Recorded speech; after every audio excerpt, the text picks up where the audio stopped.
నమస్తే, welcome to Aadya TV. నేను మీ స్వర్ణ. ప్రస్తుతం మనతో పాటు ఉన్నారు సినీ క్రిటిక్ విజ్ఞాన్ గారు.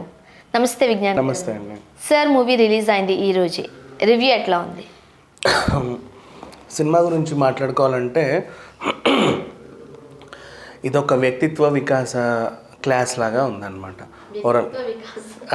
అంటే పిల్లల్ని ఎడ్యుకేట్ చేయడానికి అని చెప్పేసి తీర్చిదిద్దుకున్న కాన్సెప్ట్. కానీ వెంకీ అట్లూరి మంచి సబ్జెక్టే ఎంచుకున్నప్పటికీ కూడా దాన్ని చెప్పడంలో బాగా తీసి చెప్పాడు.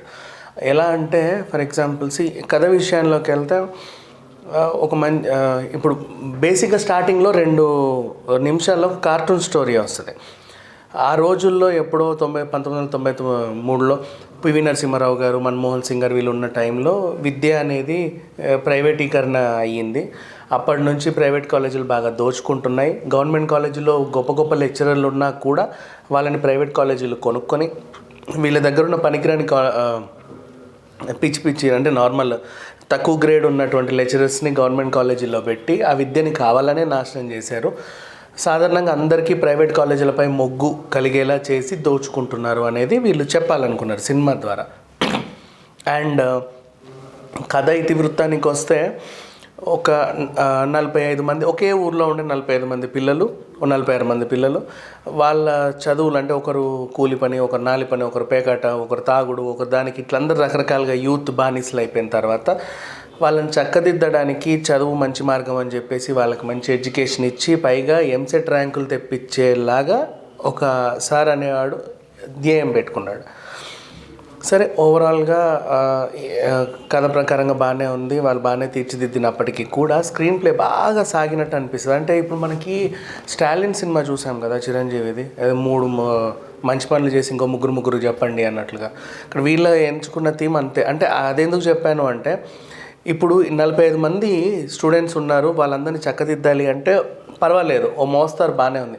ఆ 45 మందికి 45 ఫ్లాష్ బ్యాక్లు ఇచ్చేసి అన్నీ కలిపి కథలో పెట్టేసేసరికి చిరాకేసింది. ఇప్పుడు ఫర్ ఎగ్జాంపుల్ ఒకరు పాలు పిండే అతను, మీరు అది మానిపించి పిల్లోడిని జాయిన్ చేయండి అంటే క్యాజువల్గా చెప్పొచ్చు. బట్ వాళ్ళు ఎందుకు పాలు పిండాల్సి వచ్చింది, ఆ గేదె ఎక్కడ కొన్నారు, ఎంతకి కొన్నారు, ఏంటి కథ, వాళ్ళ ఫ్లాష్ బ్యాక్ ఏంటి అది చెప్పడం.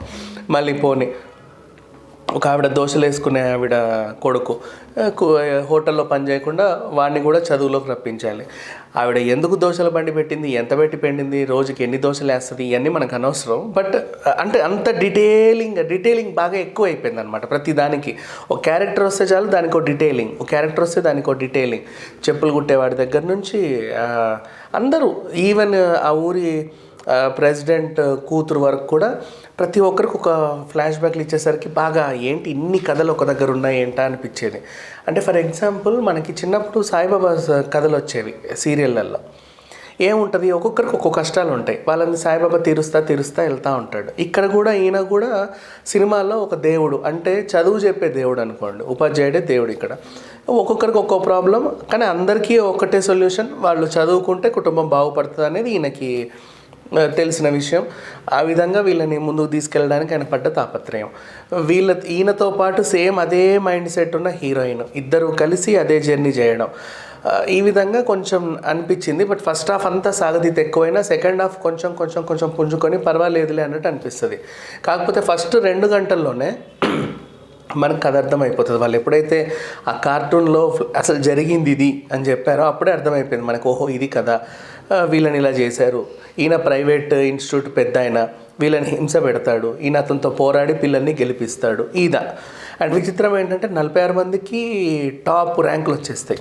46 మందికి ఈయన ఎవరికైతే చదువు చెప్పాడు, ఈ 46 మందే మొత్తం ప్రపంచం మొత్తంలో ఎంతమంది ఎంసెట్ రాసినా, ఎన్ని గ్రహాల నుంచి ఎంసెట్ రాసినా కూడా ఈ 46 మందికి ర్యాంకులు వస్తాయి. ఇలా విచిత్రంగా అనిపించింది. అండ్ ఇట్స్ ఓకే, అంటే ఏదో చెప్పాలనుకున్నాను, కానీ పాపం కమర్షియల్ సినిమాని డబ్బులు సంపాదించాలనే ధ్యేయం పక్కన పెట్టేస్తే ఒక మంచి సందేశం ఇవ్వాలని అబ్బాయి అనుకున్నాడు, దాన్ని మెచ్చుకోవాలి. కాకపోతే ఎక్కువగా చెప్పి, అండ్ ఆ రోజుల్లో మనిషి కులాలు, నీ క్లాస్ రూమ్లో కూడా పిల్లలు నువ్వు తక్కువ కులం వెళ్ళి బయట నిల్చో, అలా చేయి ఇలా చేయి అని చెప్పడం, అంటరానితనాలు ఇలాంటివన్నీ ఉంటాయి కదా. అండ్ వీళ్ళు ఎంచుకున్న బ్యాక్ డ్రాప్ కూడా 1999, అది కూడా అయినా బోర్డు మీద రాస్తే తప్ప తెలియదు, ఇట్లా రాస్తారు కదా డేట్, ఆ టైంలో కనిపిస్తుంది 19, ఓహో అప్పటిదా ఈ కదా అని. కథ అంతా కూడా మనకి సుమంత్ గారు చెప్తా ఉంటారు. హీరో సార్ వాళ్ళ తమ్ముడు మనవడు వాళ్ళ ఇంట్లో ఎక్కడో పాత క్యాసెట్ దొరికితే ఈయనకి ఇవ్వడానికి రావడం, ఆయన చూసేసి ఆయన్ని రిమెంబర్ చేసుకొని ఇది కదా అని చెప్పడం. 45 పిల్లల గురించి వీళ్ళందరూ ఇలా కష్టపడ్డారని చెప్తుంటే 45 కాదు 46 అంటాడు. ఏంటి అంటే ఇంకొక నేనే ఇలా తయారయ్యానని చెప్పుకోవడం. ఒక సోషల్ సర్వీస్ సింపుల్గా వీళ్ళ ధ్యేయం అంతా, వాళ్ళని మలిచిన తీరు ఈంది. ఒక విషయం నాకు కొత్తగా అనిపించింది, కాకపోతే అంటే ఆ రోజుల్లో ఎవరికి రాలేదు ఈ ఐడియా, ఎందుకంటే ఎవరికి తెలియదు కాబట్టి. ఇప్పుడు అంటే మనకి వీడియో క్లాసెస్ అలవాటు అయ్యాయి కదా, వీడియో క్లాసెస్. అది మైండ్లో పెట్టుకొని ఏం చేశాడంటే 1999లో ఊరి పెద్దలు ఎవరు పిల్లల్ని చదువుకొని ఇవ్వకపోతే ఈయన ఒక థియేటర్ని తీసుకొని ఆ థియేటర్లో సినిమాలు వేయడం, అంటే ఈయన క్లాసెస్ని సినిమాలాగా వేయడం. పిల్లలందరూ వచ్చి ఆ థియేటర్లో నేర్చుకోవడం. ఏది ఎగ్జామ్కి 2 రోజుల ముందే ఉండగా వీళ్ళందరూ అక్కడికి వచ్చేసి 1-2 నెలల ముందు క్లాసులు నేర్చుకొని టాప్ ర్యాంకులు. అసలు అప్పటిదాకా పుస్తకం ముట్టని వాళ్ళకు కూడా టాప్ ర్యాంకులు. అదేంటో నాకు అర్థం కాల. అంటే సినిమాటిక్ కాబట్టి ఉంటాయిలే ఇలాంటివన్నీ మనం భరించాలి, బట్ ఆ విధంగానే ఉంది.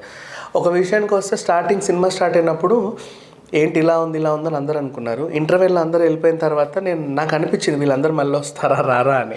బట్ యాజ్ యూజువల్ నిజంగా వాళ్ళు మళ్ళీ రాలేదా, ఇంటర్వెల్లో మళ్ళీ రాలా. 7-8 మంది 11 మంది ఉంటే ఇక వాళ్ళతోనే సినిమా వెళ్ళిపోయింది. నేను ఫోటోలు కూడా తీసుకున్నా. సో ఆ రకంగా ఉంది. అంటే కానీ పాపం వాళ్ళకి అర్థం కాలేదు సెకండ్ హాఫ్లో కొంచెం విషయం ఉంది అని. వాళ్ళు ఫస్ట్ హాఫ్కే బోర్ కొట్టించారు. ఇక క్యారెక్టర్స్ విషయానికి వస్తే హీరో క్యారెక్టర్లో ఆయన బాగానే చేశాడు. ఎంత తెలుగు సినిమా అనే ఫ్లేవర్లో చూపించినప్పటికీ కూడా ఆయన తమిళ్ సినిమా డబ్బింగ్ లానే మనకు అనిపిస్తుంది. డబ్బింగ్ అంతా కూడా లిప్ సింకింగ్ కూడా కుదరదు. హీరోయిన్ పర్లేదు బాగానే చేసింది. అండ్ హైపర్ ఆది వీడు ఎప్పుడు పోతాడా అనిపిస్తుంది. బలవంతంగా వాళ్ళే సూట్ కేసు ఇచ్చి పంపిస్తారు క్యారెక్టర్ని. అమ్మయ్య పోయాడు అనుకుంటే సెకండ్ హాఫ్లో ఆయన లేడు. సినిమా బాగుంది. ఎంత అంటే కొన్ని ఎమోషన్స్ ఉన్న సీరియస్ సిచ్యువేషన్లో కూడా ఈయన జబర్దస్త్ కామెడీలో పేళ్ళ. ఎలా అంటే ఇప్పుడు హీరోయిన్కి ఫాదర్ ఉండడు, సోలో మదర్ క్యారెక్టర్ ఈ అమ్మాయి చేసింది. పుష్పలో మమ్మీ క్యారెక్టర్ ఆమె చేసింది. సో కల్పలత ఆమె పేరు. ఆవిడ చేస్తే సోలో మదర్ అండ్ డాటర్ ఇంట్లో ఉన్నప్పుడు తండ్రి లేడు, చనిపోయాడు. బయటవాడు పరాయివాడు ఎవడన్నా ఇంటికి వచ్చి రాత్రిపూట అమ్మాయి మీద చేయేస్తే ఎలా ఉంటుంది. అండ్ పైగా ఒక ఊరు ఆ రోజుల్లో అంటే అది చాలా పెద్ద విషయం. అది గొడవ జరిగి ఇది కూడా చెంప మీద కొడుతుంది వాడికి. ఇప్పుడు హీరో అనేవాడు ఆ క్యారెక్టర్కి వచ్చినప్పుడు ఏం చేయాలి, బుద్ధి చెప్పాలి. ఇలా కాదు అలా కాదు ఇలా అని చెప్పి బుద్ధి చెప్పి మనకు సందేశాన్ని ఇవ్వాలి. అంతేగాని వాడు ఒక జబర్దస్త్ కామెడీ వేస్తాడు అక్కడ. ఏదో ఖాళీగా ఉంది కదా అని గోకాను, అది కూడా పెద్ద తప్పేనా అన్నట్టుగా మాట్లాడతాడు అనమాట. అది ఎట్లా ఉంటుంది అంటే చాలా ఎబ్బేట్టుగా ఉంటుంది. అంటే ఎంత కమెడియన్ని పెట్టుకున్నంత మాత్రం ప్రతి సీన్లో కామెడీ అంటే ఒక అమ్మాయిని రేప్ చేసి ఖాళీగా ఉంది కదా అని కానీ రేప్ చేస్తే దాంట్లో తప్పే ఉంది అంటే ఎలా ఉంటుంది, చెప్పించుకోవటం. అక్కడ సీన్ అలా ఉంది. దాన్ని మనకి ఆయన కామెడీగా మలచడం. మరి రైటర్ ఎలా ఒప్పుకున్నాడో డైరెక్టర్ ఎలా ఒప్పుకున్నాడో తెలియదు, కానీ ఈ అబ్బాయి ఉంటే జబర్దస్త్ కామెడీ ఉండాలనుకున్నారేమో. బట్ ఆ సీన్లో అది పండల, మిగతా ఎక్కడైనా బాగుంటుంది. ఇదే ఓవరాల్. ఇంకా టెక్నికల్ వాల్యూస్కి వెళ్తే నవీన్ నూలి ఎడిటింగ్ కొంచెం సాగింది. కట్ చేస్తే బాగుండు అనిపించింది. అండ్ ఏ సినిమానైతే ఫుల్ ప్లెడ్జ్డ్గా నిలబెట్టింది ఎవరంటే ఒకే ఒక హీరో, తెర వెనుక హీరో జీవి ప్రకాష్. మ్యూజిక్ ఆయన చప్పగా సాగే సిచ్యువేషన్లో కూడా బాగా ఎలివేట్ చేసేలా మ్యూజిక్ కొట్టి కొంచెం బోర్ ఉండకుండా చూశాడు జనాలకి. ఆ విషయంలో మెచ్చుకోవాలి. అండ్ నాగవంశీ నిర్మాణ వినువలు అంటే సినిమాకి తగ్గట్టే పెట్టాడు. ఇంకా కాస్ట్యూమ్ విషయానికి వస్తే ఆ రోజుల్లో ఎలా ఉంటారో అలాగే ఉంది. పర్లేదు అన్నట్టుగా నీట్గానే అనిపించింది. హీరో కూడా ఇక్కడ దాకా టక్కేయడం నిజంగా ఆ రోజుల్లో అలాగే ఉండేది, మరీ అంత సోకులు ఉండేవి కాదు. అండ్ నెక్స్ట్ ఇకపోతే ఆర్ట్ వర్క్ గురించి మాట్లాడుకుంటే చాలా మిస్టేక్స్ ఆర్ట్ వర్క్. ఎలా అంటే గుడ్ లక్ కేఫ్ అనేది కేఫ్కి వాళ్ళు పెట్టుకున్న పేరు. పోనీ కేఫ్ గుడ్ లక్ అని కూడా పెట్టుకోవచ్చు. కేఫ్ గుడ్ చాలా స్పేస్ ఇచ్చి లక్ అని ఇక్కడ ఉంటుంది. అది చూస్తేనే ఏంటిది ఇలా ఉంది పేరు అనిపిస్తుంది. అంటే ఆ రోజుల్లో అలా ఉంది. సరే మేబీ దాన్ని కూడా మనం ఇలా పాజిటివ్గా అనుకోవచ్చు, ఎందుకంటే ఆ ఊరోళ్ళు ఎవరు చదువుకోలేదు కాబట్టి అలా రాశారేమో అనుకోవచ్చు, తప్పులేదు. మేకప్ పోలీసులు లాఠీలతో కొడితే మనకి ఆ కమిలిపోయే చర్మాన్ని న్యాచురల్గా చూపిస్తే బాగుంటుంది. వీళ్ళు ఏం చేస్తారంటే మేకప్ స్టిక్తో నీట్గా ఇట్లా గీస్తారు, ఏదో ముగ్గులు వేసినట్టు ఉంటుంది ఆయన దెబ్బలు కూడా. అవి కూడా నచ్చలా. సో ఇవే చిన్న మిస్టేక్లు. కానీ కొంచెం ఈ కథని ఇంకొంచెం బాగా తీస్తే అసలు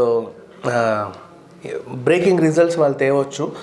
ఏదేమైనప్పటికీ కథ ప్రకారంగా సందేశాత్మక చిత్రమే, నేర్చుకోవాల్సిన అంశాలు చాలా ఉన్నాయి దీంట్లో. కొంచెం కమర్షియల్ ఎలిమెంట్స్ జోడించి తీస్తే ఇంకా బాగుండేది. మేబీ డబ్బుల కోసం తీయకపోయినా అట్లీస్ట్ ఒక ఆర్టిస్టిక్ ఫిల్మ్ లాగా నీట్గా ప్రజెంట్ చేస్తే బోర్ లేకుండా ఉంటే బాగుండేది. మధ్య మధ్యలో చప్ప సీన్స్ అని పెట్టి బోర్ కొట్టించారు అంతే. Thank you so much. Thank you. Thank you.